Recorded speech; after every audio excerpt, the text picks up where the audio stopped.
Mr. Curtie from 223cycles.net will be joining us tonight, if you don't already know that. What's everybody up to? I will be with you guys in a second. Just wanted to turn this on.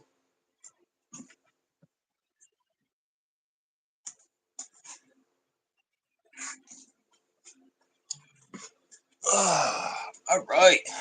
Justin, what up? MRC, I see you in there. The garage is covered in sandblasting dust, guys. Covered in sandblasting dust. Jose, what's up, brother? What up? What up? Tricycle guy, what's going on? I just you know how it is, bro. Got to turn it on a little bit ahead of time to get all the links set up. He will be here at 8:30. He will be here at 8:30. What's everybody up to, man? How was everybody's Blaine, what up, man? How was everybody's Valentine's Day? Alda, what up? Alda. I can tell you this, guys. Preston, what's up? This old trike. We start getting the weird comments later. We're just going to go ahead and skip those this time. There'll be no random shout-outs for people that we don't know. As Tricycle Guy likes to call it, it's our little secret ATV club. Like to keep it that way, to a point.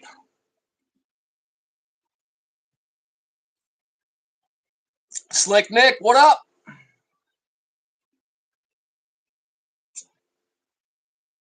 What up? What up? How was everybody's Valentine's Day, man? Everybody have a pleasant evening?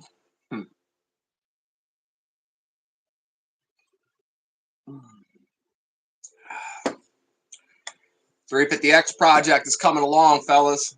Coming along. Man, there is sandblasting dust everywhere. Look at this, guys. See that?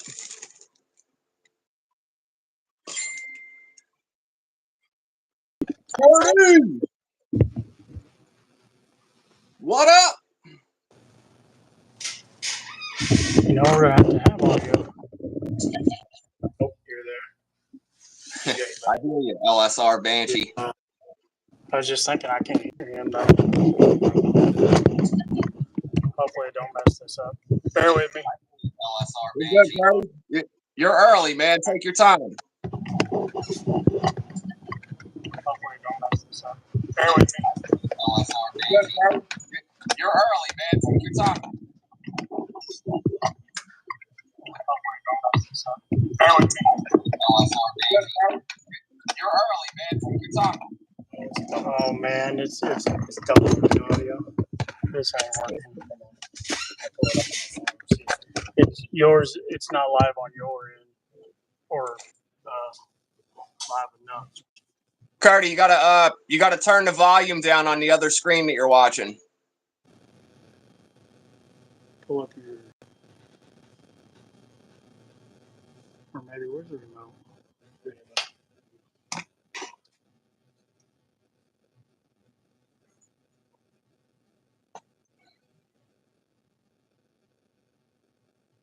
There we go. You can hear me on the camera, my phone. Couldn't hear you, bud.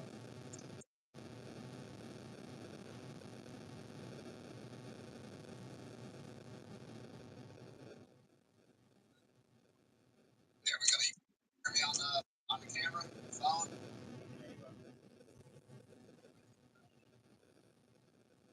Well, that's a hell of a delay, huh?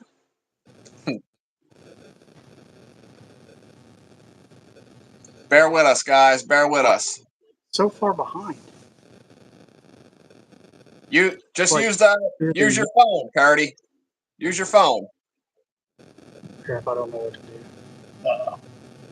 I don't either. This is what happens when you take a hick and try to make him do technical stuff.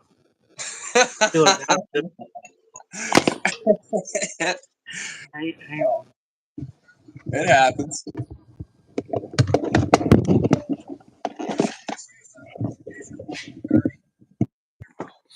Probably, tricycle guy. Yeah, you're just gonna have to use your phone.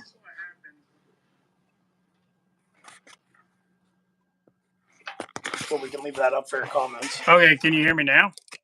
Now we can. Yes, sir. How about that? And that's What's going on, Curtie? Not a whole lot. I don't even know how to hold my phone up like this. I'm just a backwoods hick, guys. Trying to figure all this fancy stuff out. We gotta get you a tripod, Curtie. Right? Yeah, I've seen that in your video. What are you using, a 2x4 and a clamp? What you got going on over there? Oh yeah, there's so much technical stuff. It's insane. It's not that bad once you get past it, man. It's not that bad. We got the crew down here in the comments. I had already stated that there will be none of that like last week with the randoms with their shout out requests. Yeah, we're not doing that. No. We'll just ignore those. Let them bounce the algorithm up, and we'll go on. Yeah. They're more than welcome to join in and watch, but we're not going to be saying the derogatory words for money offers and whatnot. Whatever happened there, that was a little strange, but I guess it comes with the territory. It was pretty special. Yeah. So, what do you got? The special jars over there tonight? What's going on? Yeah, a little bit of store bought. All right. Kool-Aid. We came to the conclusion that you're using HP2 in that stuff. Is that what it is? Just a touch? Okay. All right. Yeah, I haven't been able to make a run here yet, so. All right. Well, you gotta get one of them bootlegging vehicles, huh? Well, it's got to be warm enough overnight for your mash to really come out. What makes that happen? Like the yeast and everything that goes in it? Yep. Okay. All right. Yeah. All right. The fermentation it's gotta be at a certain temperature. Okay. I bet you could probably run your bike on that stuff, huh? 100%. Yeah. Oh shit! You gotta see how that works, man. That'd be a good video. I think that I forget the name of the guy's channel, but he's been getting like 1 million views on a video, like running my 2-stroke on diesel, running my 4-stroke on paint thinner. Like it's crazy, but hey, whatever. It is what it is. So what's the flavor there tonight? What's that? Lemon drop or something? Apple pie. He had to look. He's like, I don't know. Shit. So what do you got going on in the shop over there, Curtie? Carburetors, and trikes. Okay, all right. And a little of everything else. You can see I got my side-by-side in here. I decided to punch a big old hole in the transmission one night, so so that had to come out. Okay. Wait, you hit it on a stump or something, or drive shaft? Oh. Yeah, drive shaft will have to chat. Yeah. Oh, that works. That works. A little too much go-go juice up a hill. Go-go juice or some other juice in the mix too? Okay. All right, cool. So, Curtie, what we'll do is, man, let's go ahead and start this off like with my my normal Quad Talk Live questions, and then we'll get into some carburetor talk, and let's talk a little bit about 223cycles.net, and we'll ride the wave from there and see where we go. Shoot, yeah. All right. So, what was how old were you when you first started riding, and what was it, Curtie? Well, I remember it wasn't until I was a late teenager before I could ever buy anything to ride. But just being a kid on the school bus, every trip to school and every trip back, I just imagined myself riding a dirt bike alongside, on the side of the road and in the fields. Mm-hmm. Because we were poor. We put all our money in race cars.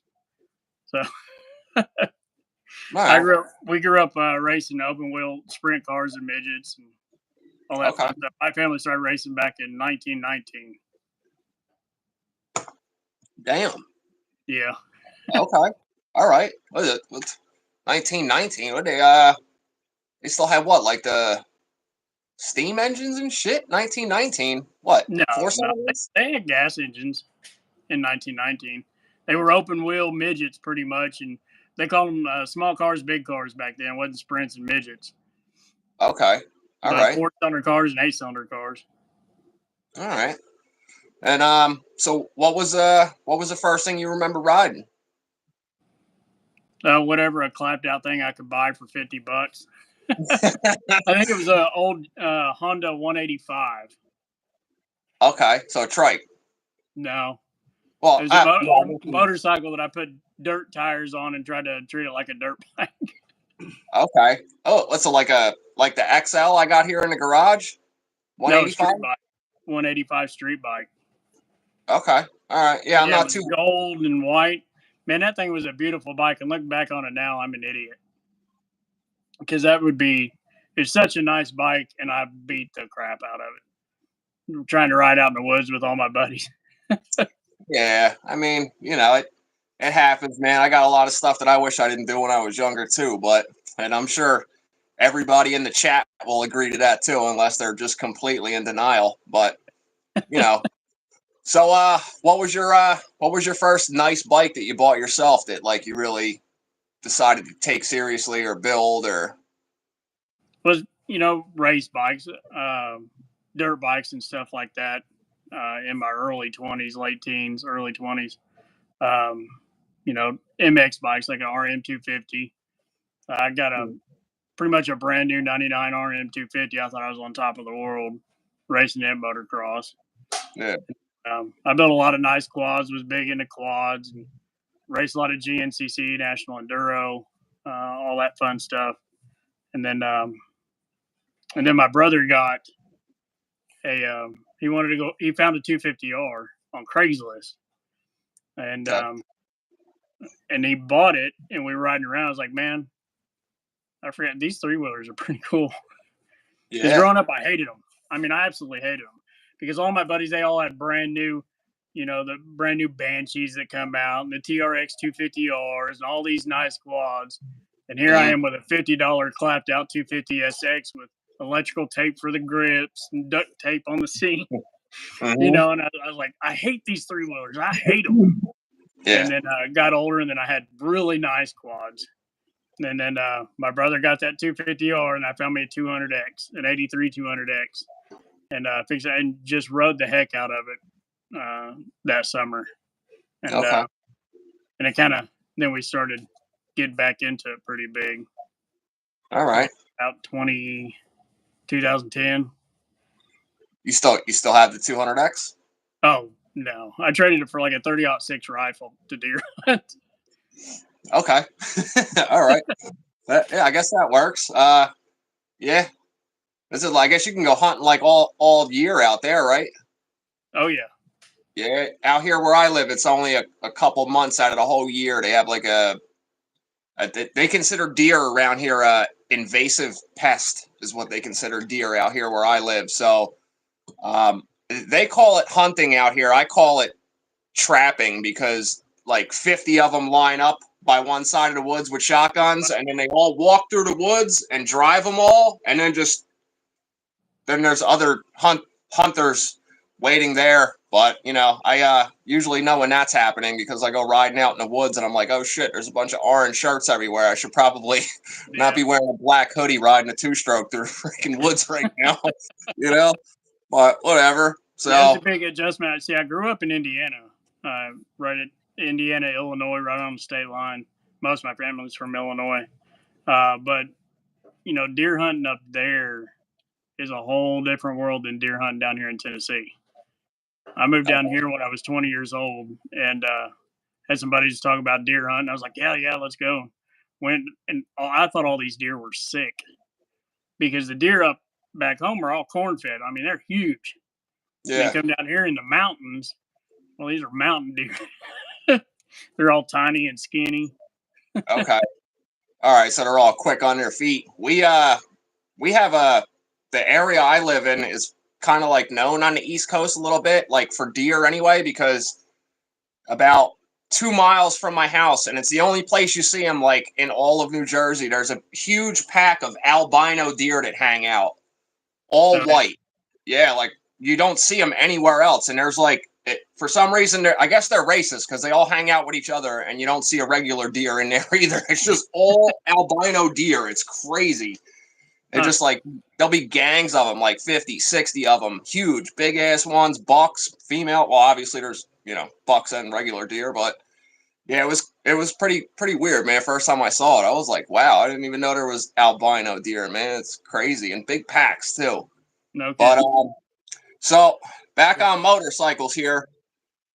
What's if you had budget, money was no object, any chassis, any engine, what are you building?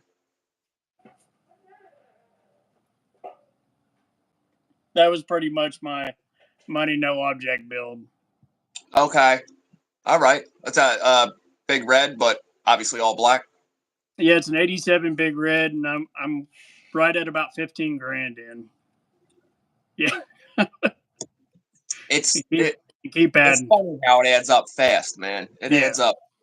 Like some people, I've had a few comments on like the 465 and stuff like that. And I'm like, how can you have that much money into a build? Oh, you blink your eye and it's gone. Yeah. 40 here, 50 there, 500 here, 1,000 there. The quad itself, it just adds up so fast, dude. And then all the powder coating, the vapor blasting, the zinc coating, the this, the that, it just gets out of control. It adds up fast. Like that guy right there, that guy, I drug the frame out of a salvage yard up here. It's an '87, and me and my brother found it. It was in a pile of frames, and I was like, I'm buying that. We're taking that. And, we had to, unpile it from everything else in it. Because it was a frame, the top triple, the swing arm, and part of an engine. That's all it was. And I built it from there. Okay, so you like to start how I like to start, at as negative as you possibly can. Oh, yeah. Yeah, I always find myself starting out like that for some reason. Let's buy the biggest hunk of crap we can find. Oh, yeah. And then stripped the frame down, powder coated it, and then, of course, we got a 4-inch lift, 4-inch stretch from Brad Rye, a bunch of Brad Rye parts on that 352 kit, 400EX carb. And I mean, there's every little bit of thing on that is custom, with the exception of the frame. Even the headlight bucket, I've chopped.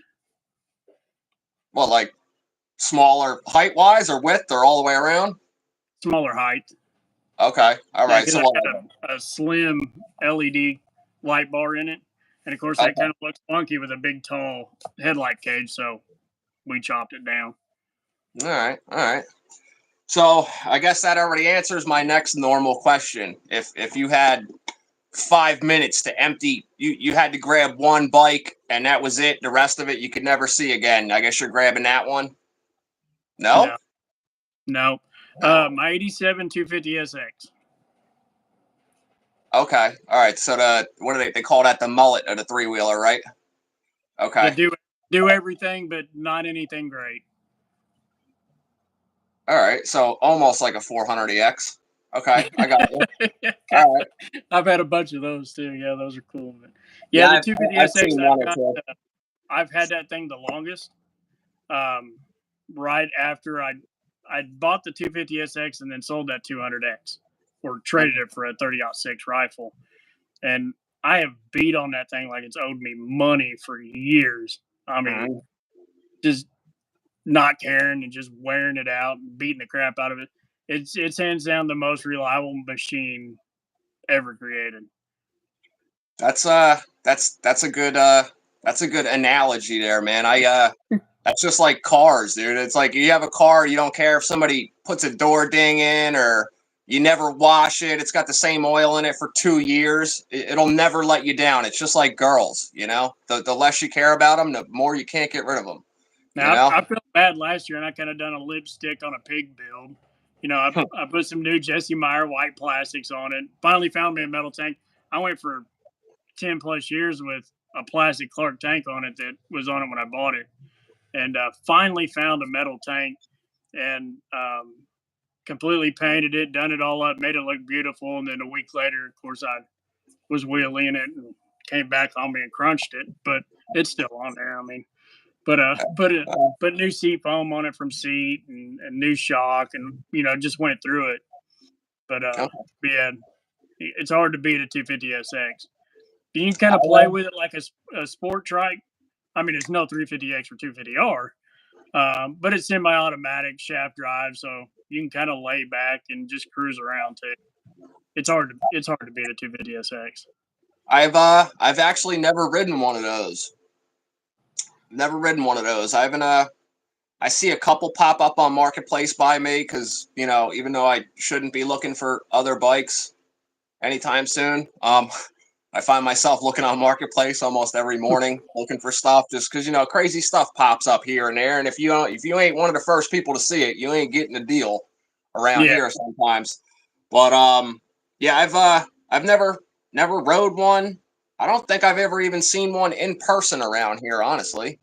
no Around kidding. all Yeah, there's I think there's one on Marketplace now. It's got no plastics, no tank, no seat, but it looks like somebody started a build and then just gave up on it or something. Everything else looks good on it. The wheels, the rear end, the frame, the front end, everything looks good, but no plastics, no seat, no gas tank, and the price on it seems a little ridiculous for, what it is.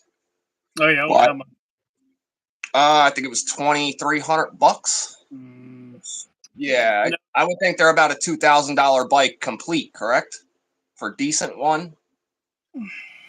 well, I mean, if you got good original plastics and a good tank and a good seat and overall decent machine, I mean, you're talking big red money, really. Okay. You can pay anywhere from 3 to 5. But with it not having no plastics, no tank, no, I mean, I'd be hard pressed to get more than 1,000, 1,200 bucks as long as it ran good. Yeah, I mean, it looks like somebody put some wrench time in on it, but that could be the rebuild going on. But who knows? Who knows?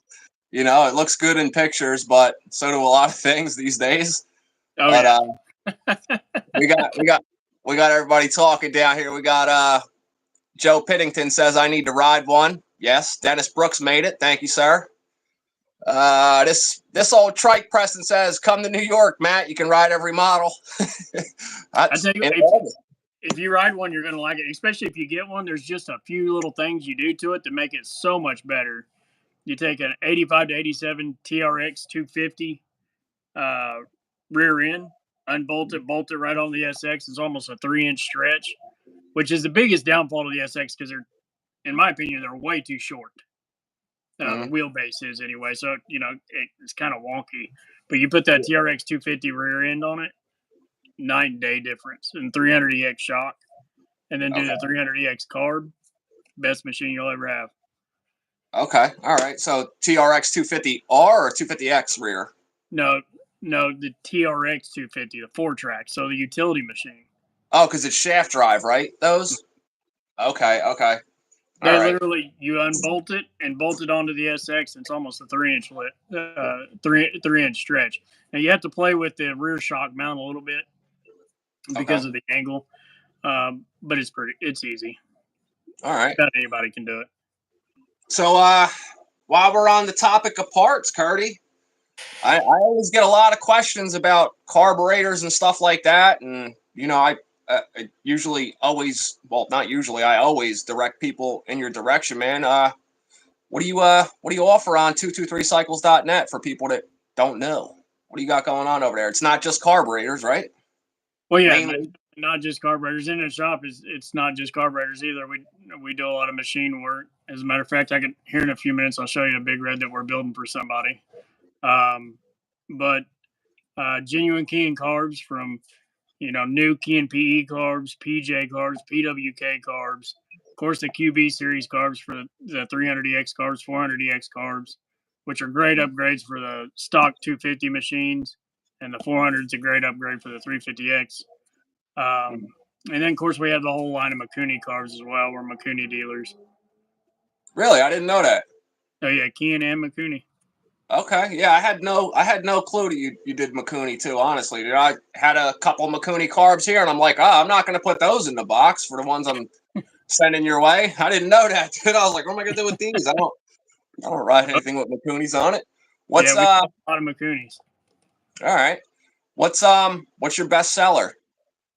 Probably the 400EX carb and the 300EX carb for the trikes. Okay. All right. Because they're just such an easy upgrade, and they're such a great carb as an upgrade carb. They use the stock throttle cables, stock intake boot. Of course, you can use a 300EX intake boot on them, which makes it a little easier. Of course, we Mm, have the carb to airbox air boots specifically made for those that a buddy of mine, Kevin Karbowski, up in Canada, makes for us and does an amazing job. Um, but you can use the factory, but it's just kind of a little more pain in the butt, heating them up and trying to get them to stretch over. okay. All right. Yeah, I was actually talking to Nick from West Michigan Motorsports earlier about that. I was like, you know what? Do I need to get the intake boot too? Like, he's like, he said you can heat it up and put it in there, but I'm more than likely going to have to replace that anyway on this bike. I think this the 350X I got's been sitting outside for like 13 years or so. Yeah, once they get old and they get kind of hard and shrunken up, it makes it a nightmare to get it to fit, even over the stock carb. I mean, because you're fighting. It seems like the carb's too far away from the boot. You're trying to get it to stretch over it. Yeah, yeah, yeah. Yeah, the 350X carb to airbox boot is probably the highest demand for sure. Um, we're out of them more times than we have. I It bet. seems like I can't get Kevin to make them fast enough, and it takes him a full 24 hours to make one. Really? Wow. All right, so 3D, I guess. Yeah, at a TPU. Okay, so it's still how the flexibility on that feels kind of similar to the OEM Oh boot. yeah, yeah, Okay, probably a little more flexible, I think, than the original boots. okay, Yeah, they're pretty neat what he can do with those. all right. So I was watching some of your YouTube videos, like I've watched in the past, obviously, and I started I have so rewatching many. again. It's what? I have so many. Yeah, Is you what you is it, do. like three?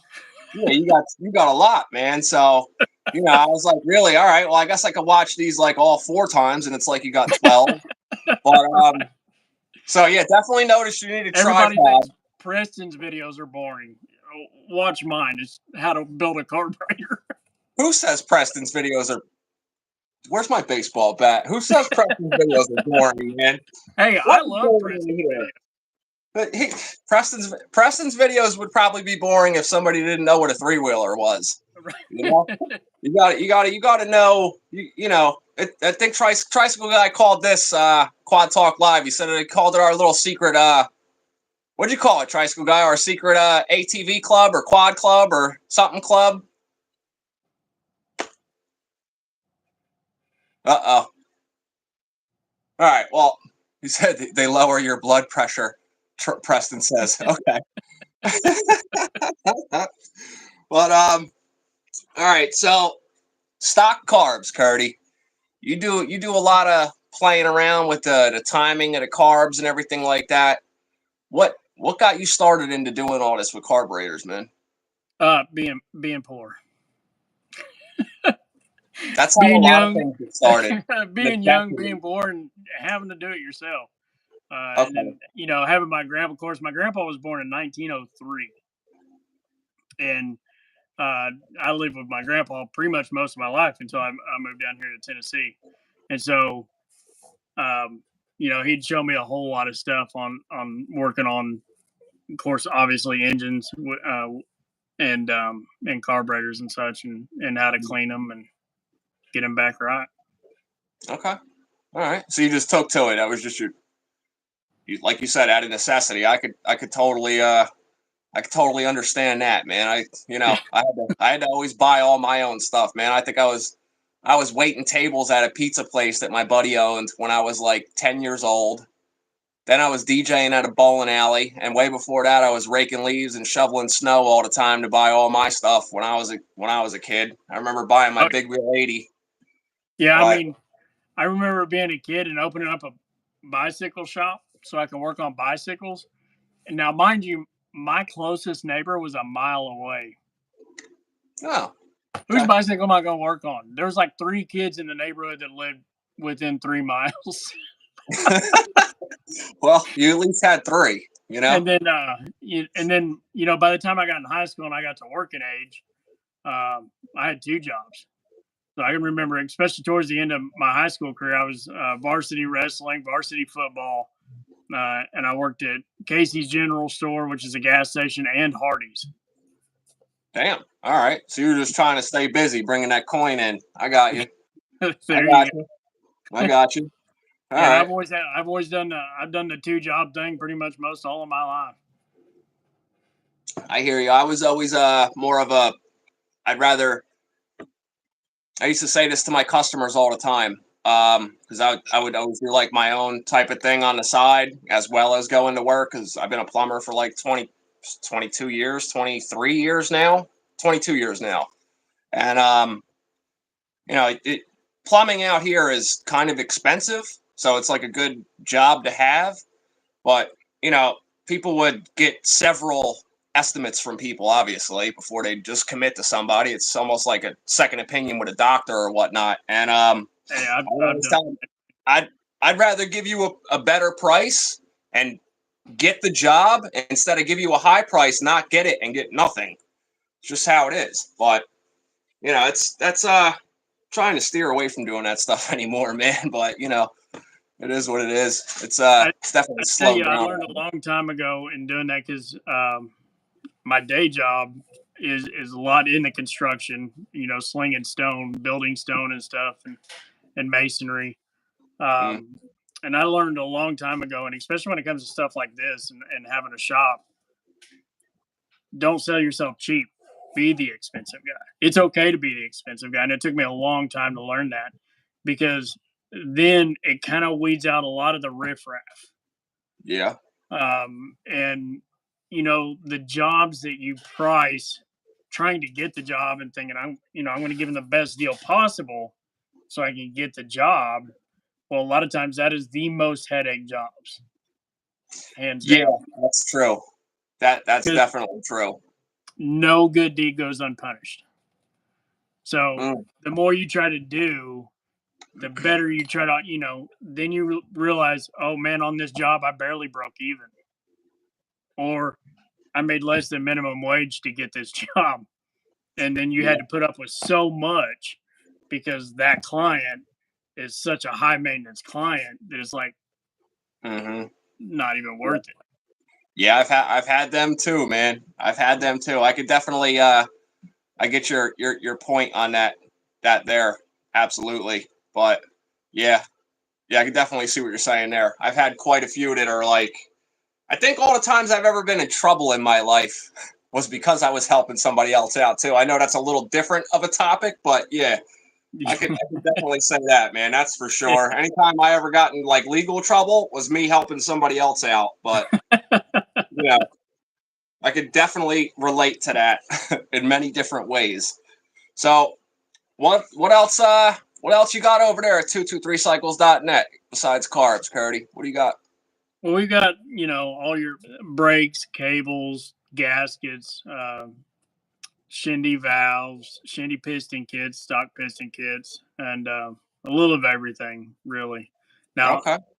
in some 3D printed parts, like some car parts, is getting hard to find now. Like the side covers for the big reds, SXs, 350Xs. Mm, We 3D print those to give an option, and then things like idle knobs for the big reds and 250SXs that are longer than stock. So here's a factory one. yeah, so you can actually get your finger in there to turn it. Oh yeah, because so the factory one sits up beside the bowl of the carburetor, and sometimes Mhm. just a pain in the butt. So we had this designed, and it's much longer, and really it puts it down below the bowl, makes it easier to get to. A bunch of just BS stuff like that. Really. Well, I mean, it's not BS stuff if it helps solve an issue. You know what I mean? Well, It's well, yeah, but you it's could a reach little down stuff. and tune that while you're riding the bike. You don't have to get off and fiddle with it and all that stuff. Like, I mean, what's that kind of like? Obviously, the 400EX has it's a flathead on a 400EX, right? Yeah, it's a remote.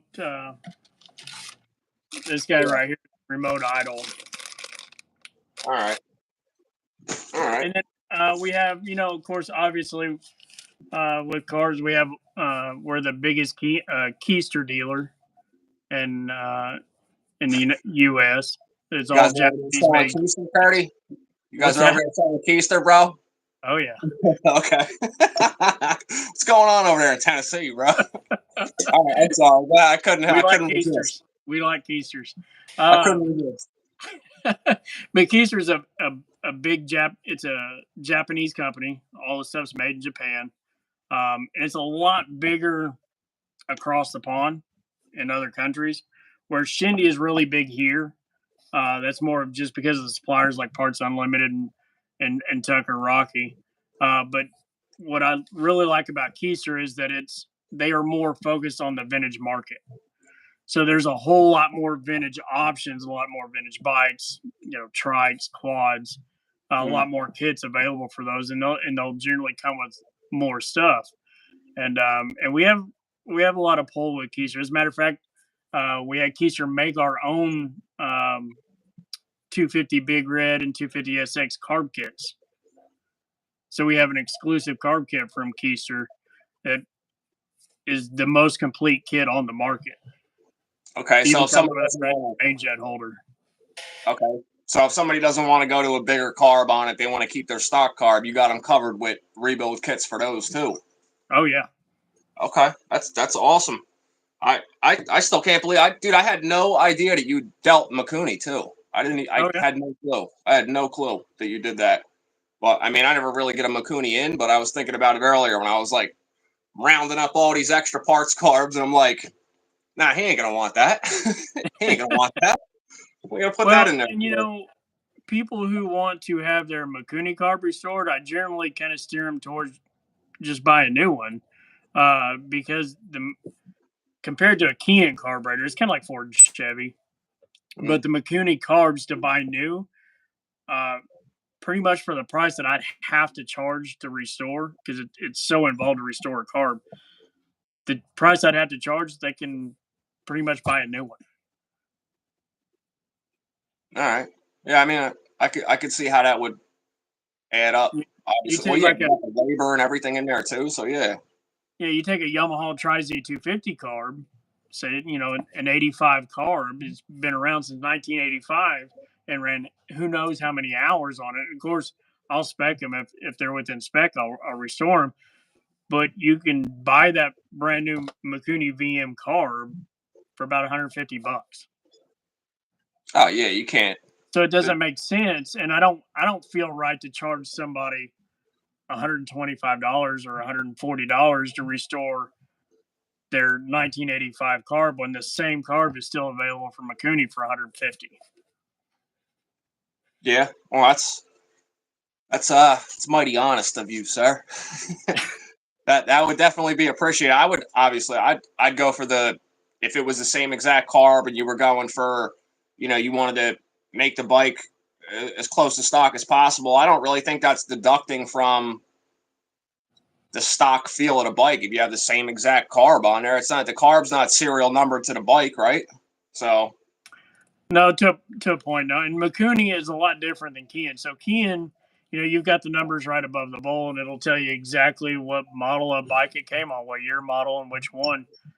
Whereas Mikuni, not so much. Their numbers are pretty vague. It's a VM26 is a VM26. It doesn't matter what it came on. Now, originally that carb might have been jetted for that bike, but they really didn't make changes in the line different than the shelf bought carb versus the OEM carb like Kian does. Okay. All right. I see what you're saying. All right. What else did I want to ask you? You have fork rebuilds too, correct? Oh yeah. So we got fork rebuild kits for several different machines, mostly the Big Red, the 250SX, the 200X. We got some fork seals and stuff for the 350X, some of the 250Rs.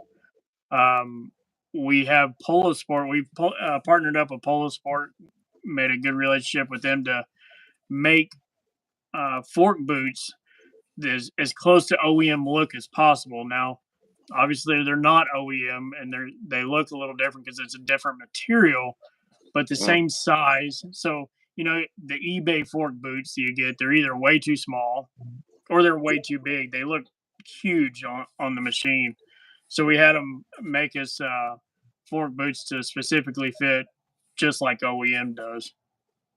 Yeah, I think the ones on eBay you get, those are like they're only made for a 39 millimeter fork, but they sell them for a 350X, which is a 35 millimeter fork. I think Right. Preston figured that out. You just cut off the bottom of the old boot and leave it on the fork tube, right, Preston? It was a good idea, though. It worked. But the latest one we came out with is the blue boots for the 250SX and the 200X. They were normally black, right, on those? Well, 83 and 84 200X, they were black. Yeah. 85 through 87, they were blue on the 200X, and the 250SX, Preston will know, but I'm pretty sure the 86 and 87 were blue. Okay. All right. Well, yeah, Preston might know. Preston might know what color fork boots came on the 85, 6, and 7 200X. And they even fit the Fat Cats, the Honda Fat Cats. They had really thin forks, right? Fat Cat? I had one Fat Cat like a year and a half ago, 87. They are so close in size to the 200X. Okay. They're almost pretty much 200X forks, just probably a little longer. But the boots are about the same, and it's non-existent. You can't get blue fork boots for the 200X or the Fat Cats Until now. until now. Yeah. All right. Cool. All right. So, you mind showing us some of them projects you got going on over there, Curtie? Yeah, sure. See, let's swap this camera around. Of course, there's the Night Rider. I think it's funny, especially when I've had a few drinks and people are walking by camp. This thing will talk to you as Kit. Oh yeah. Yeah, if you've ever watched the Night Rider, yeah, it's pretty funny. It's got the absolutely. I've even got the wig-wag light on the front, the scanner light. Yeah, you got to have that if you're going to call it Night Rider. Right. Yeah. And then and here's a big silver that we're helping Derek Ford build. Okay. And we've got something cool. It's Noah Olson's Swamp Outlaw. We've got a 2-inch lift coming for that guy for the front and the rear to finish that up. And that's something else that we're adding to the website. We're working on. Here's a new skid plate Noah Olson's making for the Big Reds. He's also working on the swing arm skid plate for the Big Reds. Yeah, I know his dimple die work from a mile away. And then he's got these cool guys. So if you're familiar with the Big Reds, they've got this hitch where you mount a ball that kind of comes down and out of the way. Well, he's got these new guys here. It's got a Class 3 hitch. Oh, okay. And he also has the 2-inch lift mounts that'll be on top as well. So if you're getting a lift, if you're wanting to lift up your Big Red a little bit. Okay. So other than that, we just got some customer project. Derek Webster just picked up his CR80. Not sure what the plan is for that. And of course, RM250 and another guy's KTM 65. And we won't talk about that. Okay. One of my personal machines that I never get to work on. Is that hole in the side-by-side visible? Can we see the carnage? Yeah, let's do that. So here's the poor state of my side-by-side. Oh, it's visible. Okay. Yeah. Well, that's where the engine and transmission's supposed to go. Mm-hmm. This bench. Let me get some lights on here. And here is what happens when a little too much moonshine, a little too much go-go pedal. You bust your drive shaft and put a hole right through this guy. So, I'm ducking down, looking at the phone like I'm gonna look under it. Two-dimensional, Matt. Two-dimensional. Okay. So Yeah. of course I've got a new 6x6 transmission we're going to put in it, but Okay. yeah, this thing right here will make you cuss and throw wrenches across the shop like you wouldn't believe. I'm sure it will. I'm sure it will. MRC will tell you about throwing wrenches. It's just, when you got to go pick it back up, he said, you feel stupid. Yeah. You know? That's what he said. You still need the wrench. That's the problem. You still need that wrench. Yeah, you might need that wrench. You might, But, all right. So, you got any other products that you're looking forward to bringing to the market with 223 cycles? I think every year the past few years we've been making some pretty large investments on a lot of products to come out and stuff like that, like the Polar Sport boots. It's a pretty big investment. Just like the blue boots, we have to buy 500 sets at a time, and then pay for the mold and the coloration for each size. I was kind of hoping to have the 350X, do the 350X and the 250R this year. I'm probably gonna have to push that off to a next year kind of thing. I would assume that'd probably be hard to compete with the ones that are available to. I think you can still get OEM ones for like $80, right?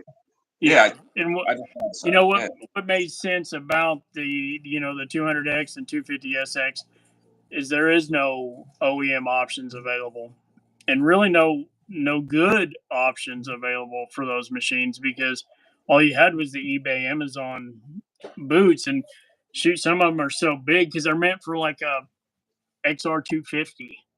Yeah. And people are squeezing them on their 200X. And so we came out, of course, we first came out with the big red ones, which they're still available from Honda, but it was kind of my first one getting into and pay for the mold on that from Polar Sport. And then we moved to the 250SX. Okay. And then had the blue ones made. All right. But it's a pretty big investment because, like I said, you had to buy a minimum of 500 sets.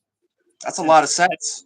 Yeah, so we buy pay for a whole pallet worth of fork boots of individual sizes and colors, and then you have to pay for the molds to have those made. Do you own the molds after that, or they keep them? Yeah, I'm exclusive. Okay, all right, I got you. Well, I mean, if people that are building something want something obviously quality, it's better to get something from somebody that actually rides and use their own products. Like you go on eBay and some of these products that you can get, like my buddy Tim, we picked up a blaster like a year ago and we just left it in the shed and we're like, this thing probably runs. And we fire it up, and then we needed to get an intake boot for it, for the carburetor. And we get one off eBay, he orders it, and it puts the carburetor, instead of putting it on an angle like it's supposed to be on the blaster, it's dead straight. So the intake boot from the airbox is like 2 inches off center, and we're just like, what the hell is going on here? And I'm just like, dude, throw that shit in the trash. Just get some OEM shit or something. So, getting something from somebody like yourself that actually, rides. It's like I always say, when these bikes back in the 80s were designed, the people that designed them actually rode them too. Yeah. They weren't sitting in front of a computer like, oh, I learned this in college. You know what I mean? And then you get some cornball machine out made in China. But, I mean, stuff like that means something to me. I appreciate what you do, Curtie. When I tell a lot of people too that, and especially when it comes to carbs you can buy on eBay, they're made to sell, not made to use. Yeah. So I got my PWK 38 from you for my ATC 250R, and I had a comment on that video, That guy was commenting on MRC builds video too. So I purposely bought a knockoff $30 PWK just to shut him up and show him the difference in the video. And let me show you how much I use this carb. It's still in this cabinet right here. Oh shit. Oh, my bad. It's still right. Oh shit. Oh fuck. Oh, my fault. Oh, sorry, I didn't mean to do that. Sorry. Yeah. I got a lot of use out of this. Look at that thing. But look how shiny it is. You see Ken? Me either. Now, I will say there are some clone carbs that even has Ken on the side. Yes, I've seen some of those. They even come in the box with the label on it and everything.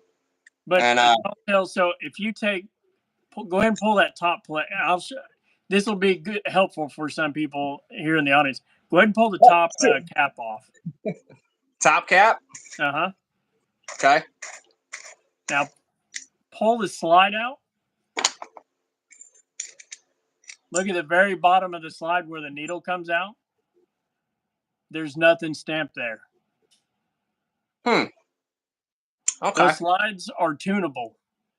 So each slide will have, a genuine Ken carb should have a genuine Ken slide, which will have a 4, a 4.5, a 5, a 6, 6.5, a 7, 8, or even a 9 stamp on there. It's just like the main needle. So how important the main needle is, the slide is just as important. And if you pull that main needle out, you'll notice that there's nothing stamped on it either. Yeah, there ain't much stamped on here. No. Because above the bowl should be PWK, and it's got 38 like acid etched on the side here. If I can get you. There you go. Yeah. Yeah. What's weird is this whole thing was cheaper than you could buy this blue hose and float ball for. Yeah. So and I think looking at the spigot, when you hold the spigot up, that looks way bigger than a 38. I mean, it's almost the size of a 41 Pro. Let's hold on. Let's test that. Let's see here. It's hard to see from the video, but it looks huge compared to normal 38. All right. So this is not a Harbor Freight jobby. This is a really good one. Let's see here.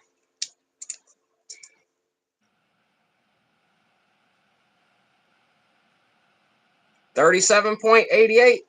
Oh, well, there you go. 0.94.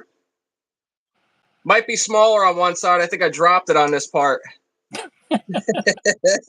Now the carb is completely ruined. It's useless. I don't think it wasn't before that. It was ruined. It was doomed from day one, Curtie. And so we're, because I'm sure there'll be some comments. The actual measurement of the Venturi is real close to the slide and not on the end. But, there you go. And that's why I defer to you for carburetors, sir. And that's that. And typically, if you understand the Venturi effect, so it'll be 38 really close to the slide and then kind of come out almost a millimeter wider at the end of the spigot. Okay. All right. Well, I'm going to send you this too, Curtie. And you can cut it in half and let me know. Yeah, there you go. It has a couple of bends and scratches on it. Top cap might be usable. I don't know. This top cap feels like it's probably gritty. I could probably bite a piece off of this. You know what I mean? Just like, yeah. But, and there's some of the clone carbs that you can use a lot of the parts. Say like a clone 400EX carb. Yeah. Use the bowl. Use the 17 millimeter nut on the bottom. The top plate, the choke lever. That's all fine and dandy. On the PWKs though, yeah, maybe the top cap can be reused on a decent carb. That's about it. I guess maybe the float bowl, maybe. Yeah. I don't know. It's got. Can you hear that? It sounds Sounds That like a is knockoff pure- Rolex. That's pure quality. You just don't understand. Yeah, you're right. I must not. That is I pure must quality. not. I must not. They must be using those on like tuk-tuks in Japan or something, or China. You know? But, let's see here. You want to go ahead and let the people that aren't bots go ahead and start dropping some comments. Curtie, you want to answer some questions for a few people here? Sure. My comments, I'm just figuring out it was stuck like 20 minutes ago. Guys, I'm old country hick. You got to bear with me. It's all right. It's all right. It's all good. Yeah, I don't see any questions. I see a lot of comments. I'll read any of comments that are actually. Tricycle Guy says I am not a bot. All right, we know Tricycle Guy. Somebody copied your profile pic and they're in here as you. Bots aren't that angry. Yeah, this is true. I love you, buddy. Let's see here. Nick from West Michigan says, "Hey, buddy. Brandon Eldridge, you might know him." I don't know that dude. Nah, yeah, you don't. No, Eldridge is such a common name that I don't. We have imposters. Or better machine picker outer. That's my brother. We have imposters. Let's see here. Dennis Brooks says, Curtie, you make a 3D printed ATC 250R airbox boot? 1985. Right now, we do have them for the 83, 84 to fit the PWK carbs. Okay.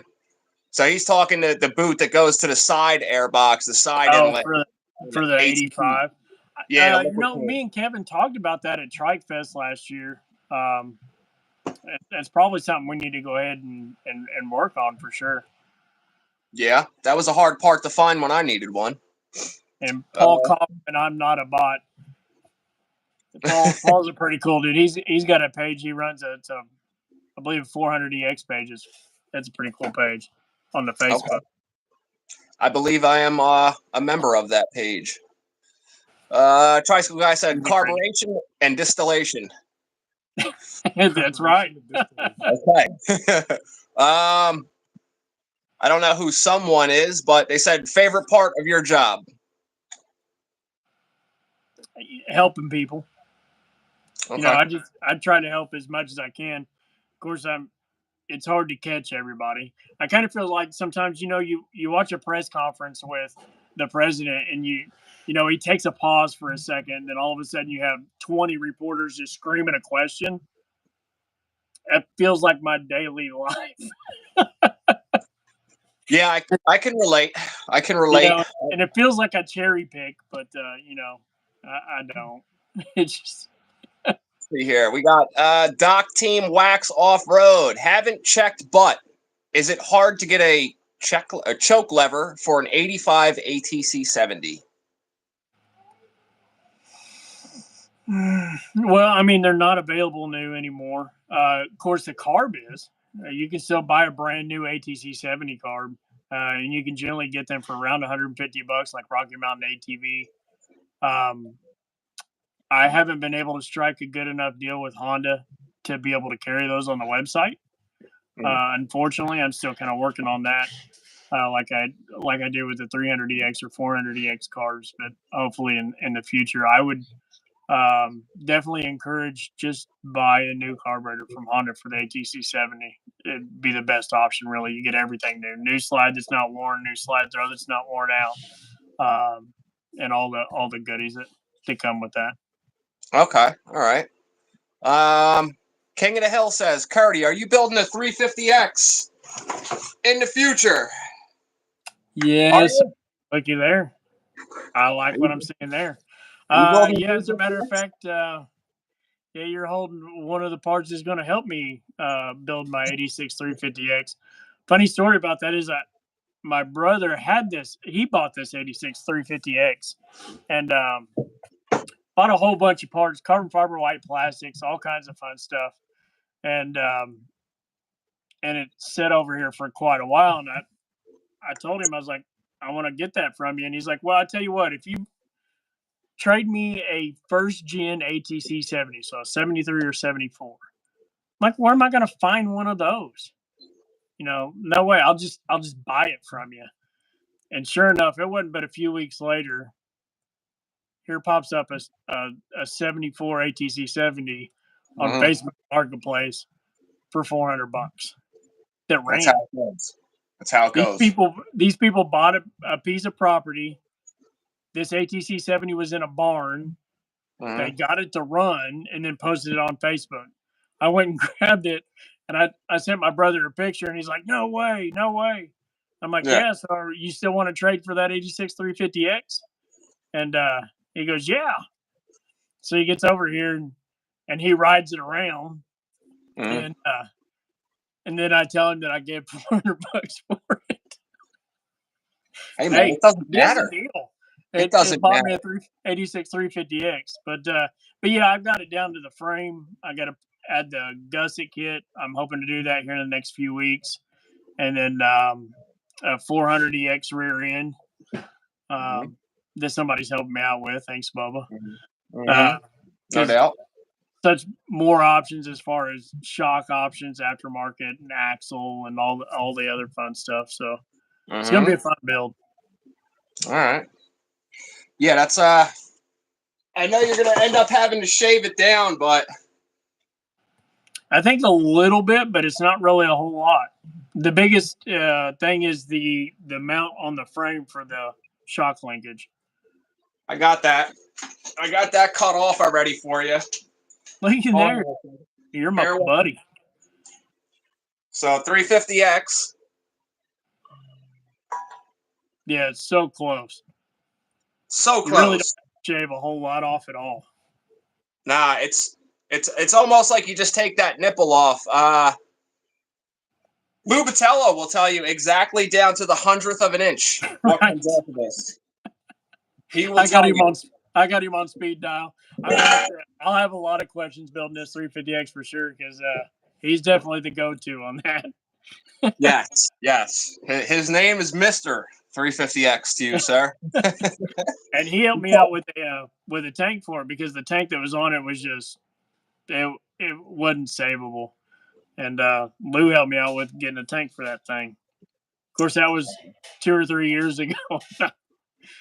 It takes me. I don't get to work on my own stuff very often. They take time, man. I just got mine 2 weeks ago, and it's coming back from powder coat tomorrow. Anyway, must be nice. I've had this. Nice, bro. I like ramen noodles. What do you want from me? It's all I can afford to eat these past 2 weeks. Ramen noodles and stale saltines. It's all right. I've had mine for 3 or 4 years, and I've got like bins of parts for it. And I've probably bought multiple of the same part 2 or 3 times. I don't know. I'll figure it out when I go to build it. But I do that too. And I'm like, yeah, I guess, I'll buy like a set of grips and be like, yeah, that means I have to build one of these now because I have an extra set of grips on the shelf. You know what I mean? Let's go find another Banshee. Hint, hint. Anyway, it's like that poor 200X over here in the corner. I know there's a few things that I've bought 2 and 3 times over that I forgot that I've already bought. What was that, an 86 you got over there? Yes, sir. Yeah. Mitch Rapucci actually bought that at Trike Fest. So he bought it at Trike Fest. He drug it to my camp and said, hey, make this run and ride so I can ride it this week. I said, okay. It was kind of in rough shape. And I spent 2 full days in my tent working on that thing to make it run and ride. And then I rode it around and I took it to him. And so I said, here you go. It's running and riding good. And, he's like, okay, shoot me an invoice of what I owe you. I was like, all right, well, about that. How much? Yeah. Because I want it. Because I had an 86 and I had it all fixed up nice, and riding it around a little bit made me miss it so bad. I was like, dude, I gotta have it. And he's like, well, you know what I gave for it, so just give me my money back. And that's pretty damn fair. That's fair. Yeah. That's Well, definitely fair. the problem is making room to figure out how to get it home. Because my enclosed trailer, I was loaded from floor to ceiling, front to back on my enclosed trailer. Mm. So then it was okay, I need to sell a bunch of stuff Yeah. so I can make room to fit this extra three-wheeler in here to go back to Tennessee. Maybe one day I'll show it on my YouTube channel. We got a picture from when I was like, I don't know, 8 years old, and my brother had just got his license, and we went and picked up a Quadzilla in a two-door Nissan Sentra, and we strapped it to the roof and drove it home. There But was a guy on Honda Orders that used to do that a lot. He had yeah, this old Honda car, and he'd always have three-wheelers on the top of it. this was like 30 years ago. I was like 8 or 9. I'd say But Preston knows the name of that guy, but yeah, I used to see it all the time. He'd go to the races that way. hey, man, you got to do what you got to do. Hey, You got to if do it what you got works, to it do. works. His gas bill is a lot cheaper than mine, I'm sure, in my old farm truck diesel. Let's see here. We got Justin Carl, one of my channel members. He goes, "What part of Tennessee?" Yep. Shipman. Northeast Tennessee. So above the Smoky Mountains, Pigeon Forge, Sevierville, but below Bristol. Okay. All right. Let's see here. Oh wow, I missed a lot of comments. All right. Do. Yeah, I see. Preston. It was Shipman. Shipman was the guy that was hauling his tracks around on the top of his car. Okay. All right. I'm gonna just go right to the bottom here. Pat in the bunker. I've got enough parts and filing cabinets to build a couple of trikes at least, but I'm sure Curtie and Preston beat me there by a long ways. Oh yeah, you see, of course, all these totes you see over my corner right here. Those are all carburetors. Those are all carburetors. And then Jeez. all along the back and on the side, I've got tons and tons of totes of parts where I parted out machines that I've bought to part out because you can make money on parts, and well, they're still here because I have an issue. And then up at the house, I've got so Yeah. we bought this place 4 years ago, and it's got an upstairs garage and a downstairs garage. It's a basement, and I've got it full of totes and machines and parts. And then I've migrated up to the top garage, which is becoming a bit of an issue. So I got to find a place for all that. Well, And of course, it's all I got machines and parts and everything all out back here along the back of the shop. Tricycle guy says, "Bring those totes along to Preston's this year." Tricycle guy, I thought you weren't coming, even if he called it burning trike. My trailer's not big enough to bring all these totes. Let's see here. Soapy Snail said, "You got a nice square nose Peterbilt." Maybe. Yeah, maybe. Okay. I've got my CDL. I've had my CDL since 2004. Okay. All right. Let's see here. Nick, it's funny. I just got your notification across my screen for your video of you falling through the ice, sir. I just watched that video earlier. So did I. So did I. Right before this, I'm like, look at the what does Preston's wife call it? The meathead activities.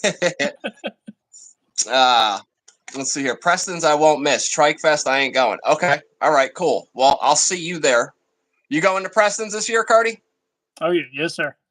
All right, I'll be there too. If Allison allows me, because I think she got mad at me last year. Allison, please. everybody say please in the comments. Well, it was it wasn't a real get mad, but she really liked the carb cleaner that I brought. I think everybody kind of liked it.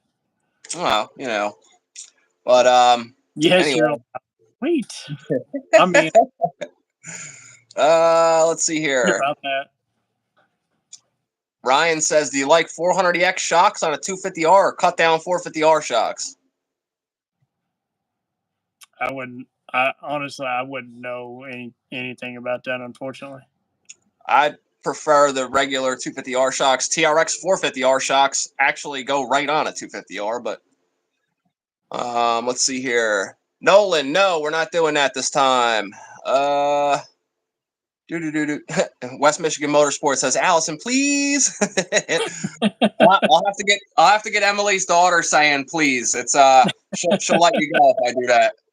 But are the TRX 250R carbs back in stock? MRC Builds wants to know. Yes, I believe we have gotten some more 38 air strikers in stock. Okay. And then, of course, we have the factory PJ carbs that we have. Okay. The PJ cars like original. Yeah. Ryan's asking me, aren't the 450R shocks too long? TRX 450R shocks are not. I would think they'd be way too stiff. They are a little bit, but you can at least rebuild those and make them built to your weight. Well, yeah, and maybe get a lighter weight spring or something. Yeah. So while we're talking about that, so yeah, you can have these rebuilt. Your regular stock 400EX shocks and stuff like that. You can't rebuild them. I mean, you can take the spring off and powder coat them, make them look nice, but these you got compression, rebrown, preload, all that good stuff, and the eyelets are the same width to fit on the 250R. The bottom eyelets on any shock are the same width, but if you were going to go like YFZ 450R carbureted model front shocks, those will fit, but you need to shave down the thickness of the top eyelet, and then the EFI ones, those are too long. They're like 2.5 inches longer than the carb model shocks. But all right, so anybody have any other carburetor questions?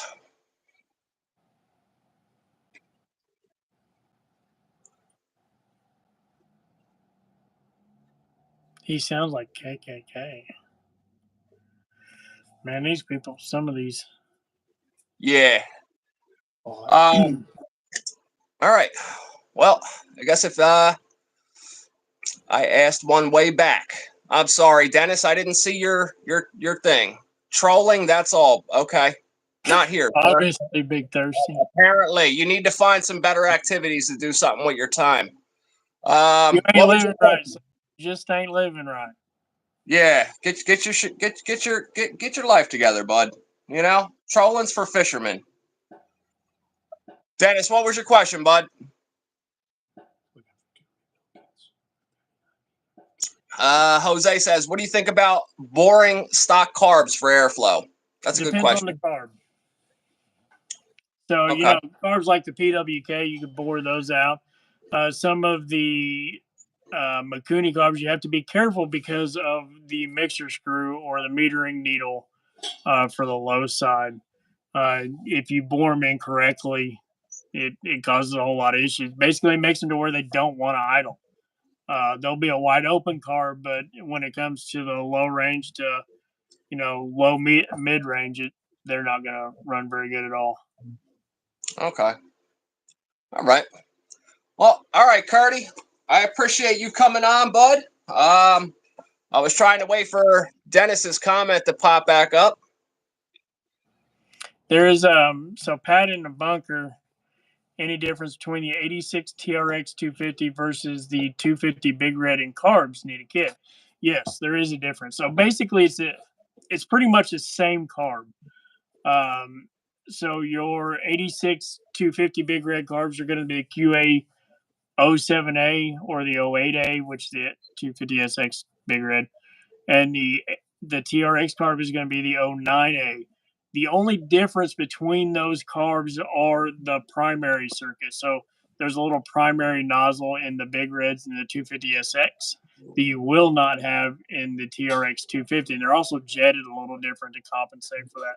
So you'll have to get the TRX 250 kit for the 250 carb. And we've got that on the website. All right. Dennis Brooks' question was right before Paul's. It says, I need two 39mm PWK quad vent rebuild kits. What would they be listed as on Curtie's store? Dennis, I'll reach out to you personally. I can build some stuff out of the parts I have here to accomplish that. Okay.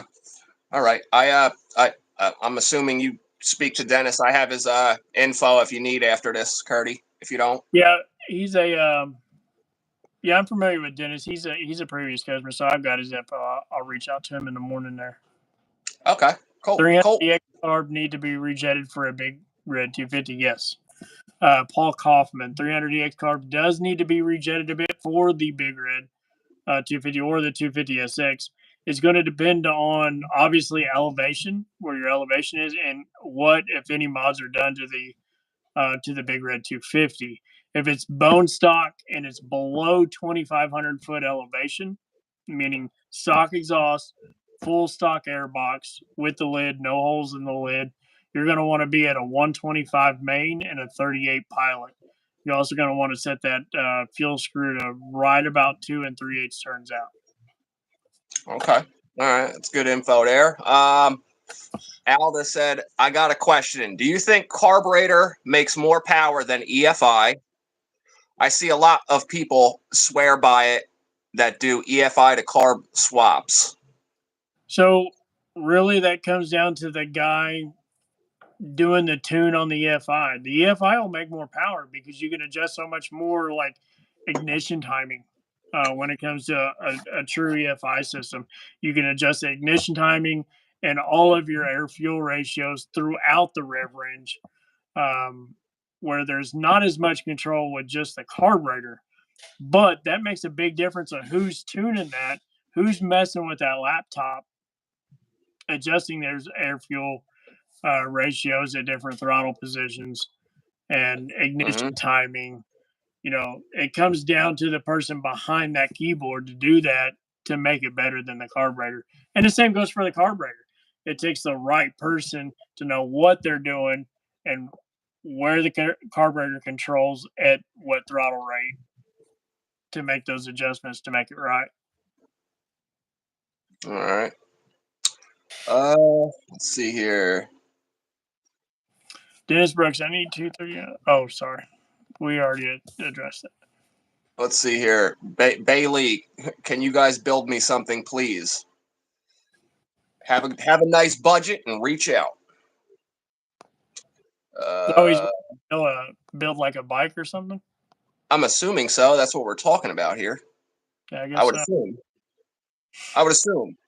Weirder things have happened on live streams, though. Let's see here. MRC builds. How do I get one of the at West Michigan Motorsports 223 flags? I was, you know what? MRC, that's a damn good question. I was going to ask you that too, Curtie. I need to have some more of those made. Yeah. I had two, and I gave Nick one at Preston's event. I didn't realize everybody liked me so much. So, all right. So I'll make some. I'll make some more for you guys for sure. Put me down. Jose says, "What's wrong with these people on the chat? It's just life, bro." Let's see here. Big Thirsty's comment after that. Yeah, I bet you do. Anyway, MRC, I don't have any in stock at the moment, but I'll reach out when I do. All right. Let's see who we read Dennis's. Justin Carl. I'm waiting to upgrade to Electron someday. What's your opinion on Electrons, Curtie? They're really cool carbs. It's a pretty dry cut love and hate with Electrons, but I'll be honest with you. So the guy that created Electron, it branched off and created Smart Carb. In my opinion, if you're going to go that direction, Smart Carb hands down is a way better setup than the Electron. So it works just like the Electron. If you're not familiar with Electron, the way they work is the main needle, instead of being completely round, is D-shaped. Yeah. So metering rod, right? Right. So what happens with that, as the air comes through the venturi, through the carburetor, it creates kind of a low pressure, just like the wing of an airplane behind that, to suck the fuel up. Some people love it, some people hate it, but the Smart Carb, I think, does it a lot better. You don't have that whole power jet adjustment on the top. Yeah. that kind of trips a lot of people up, and you have to fight with it. It kind of just does it automatically. Um, Yeah. we have been working to get on board with Smart Carb. We've got to kind of fly out and do some courses to be a um, certified shop for them, I guess. Yeah. And kind of make a bit of a large investment. And we're hoping to do that this year. So that's why we're kind of putting some other stuff off to really kind of bring on Smart Carb to the lineup. I have Electron on my LT250R, and I can tell you the difference with it doesn't have that real violent crack at the first when you first nail the throttle. It's a little bit more mellow, but the rest of the range is decent on it. But I will also say, if you're going to buy Electron, Justin, don't go on Marketplace or eBay and buy a used one, because you will never get support or parts for it from Electron. If you don't buy it, the first one, brand new, you get no support with it. They won't even take your phone call. Yep. Ask me how I know. Yeah, Smart a little different the way they worked from that. Because, like I said, the guy that designed Electron, it got so big, kind of branched off into its own thing. He got bought out, and then he created Smart Card, which is kind of a redesign of Electron. And I think there's a little more personalization there with Smart Carb than there is with Electron. But the downside of it is, when it comes to like a PWK keying, it's kind of like the jigs are in the sport bike world. You can find aftermarket parts and all kinds of stuff very easily from a whole lot of people, much easier than finding stuff for a Smart Carb or Electron. So it's a little harder to find parts than say can PWK. That's the kind of the downside to them. I got you. Yeah, I could definitely vouch for you on that one. Yeah, finding stuff for Electron's not that easy. No. Let's see here. Dennis says he found Curtie from me, Preston, MRC. So thanks to you guys for that. Absolutely, Dennis. We this is a good guy. Yeah, we all like to support companies like 223 that actually are about what they do. Tesla. That's what you put? Electron, yeah. Yeah, that's awesome. Yeah. All right, Curtie. I might know that Webster guy. Oh, yeah? Let's see. There's that Derek Webster guy. You're in the cut. All right. Support He's hanging in the cut. He's hanging in the cut. All right. Dennis says he'll buy some Smart Carbs when you're in on them. He said he'll wait till then. All right, Dennis. Justin said I had one on my KX 100, so I know. LOL. Just for 400 EX upgrade to a 450R carb is all I see. All right. What? I missed that. He's talking about upgrading to 400 EX carb. All he sees is the 450R carb. I'm assuming the 0405, or you could do the FCR 39. Yeah, I've made a deal with Honda on the 450R 42 millimeter QA carb. Yep, we got those right here too. All right, Curtie, we are approaching an hour and 23 minutes. Carburetor talk, man. Who knows? Old country hick and talking about carburetors go this long, really. Hey, man, I'm sure we could probably push this to 5 hours talking about carburetors. Couldn't possibly talk about this in an hour and 20 minutes, that's for sure.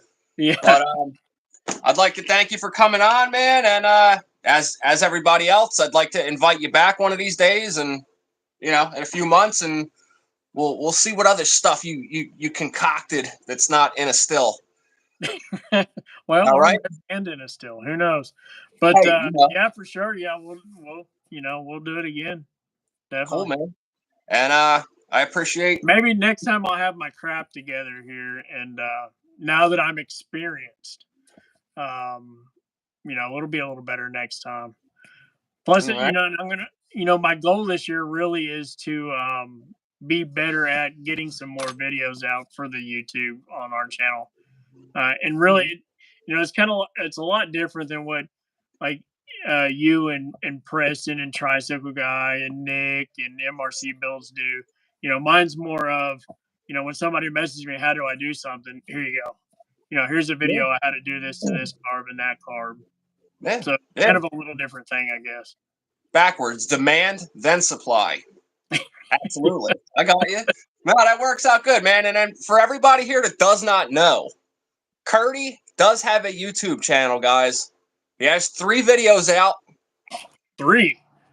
Yo, count them. 1, 2 for the bots. 1, 2, 3 videos. All right. So check it out.